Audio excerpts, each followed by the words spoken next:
Hi guys! So magandang araw. So panibagong video na naman tayo. So guys, alam nyo ba na yung pay later nyo sa Shopee ay pwede nyo nang magamit as cash or pwede nyo nang makash out? Ayan. Ituturo ko sa inyo. Halika. Tuturo ko sa inyo.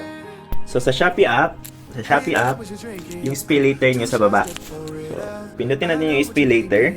Tapos, makikita nyo na merong cash out sa taas. Ayan. Merong cash out sa taas. Pipindutin mo lang yun. Isi-share ko din yung screen ko dito sa aking video. Pindutin mo lang yung cash out at lalabas na yung cash advance form. Ayan.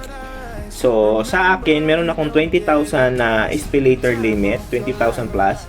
At yung cash advance natin ay pwede lamang hanggang 14,175.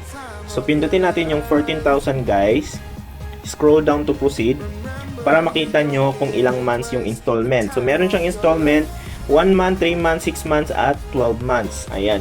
So, guys, sa 1 month, yung 14,000 mo may tubo na 557.89.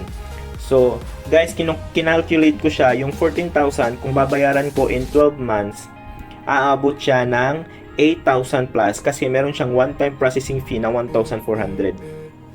So, medyo malaki siya yung interest niya. 14,000 magiging 22,000 plus or something. Wait lang ha. 6, 7, 8, 22,000 plus. So, yung 14,000 mo magiging 22,000 plus, which means yung 14,000 mo ay tumubo ng 8,000 plus. So, medyo malaki talaga yung interest. Pero guys, ito lang talaga yung mga nakakasalba sa mga may emergency na pangangailangan na wala talagang mapagkuhanan ng pera, at ito ay mas mabuti na din to kaysa tao, 'di ba?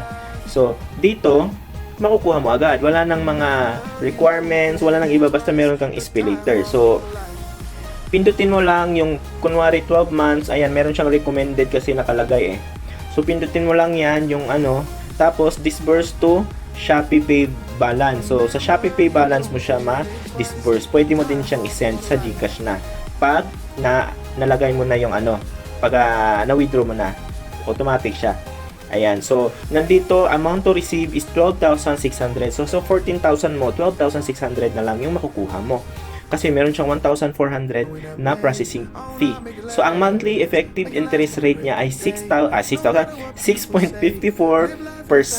yung interest rate niya. So, monthly interest fee is 553. Ayan. So, medyo mataas talaga yung interest ni escalator. Kahit saan naman talaga. Ayan. So, kahit na ika-cash out mo siya via checkout sa amin as a trader, meron din siyang fee. Abot ng 25 to 30% yung fee. So, ganun lang din.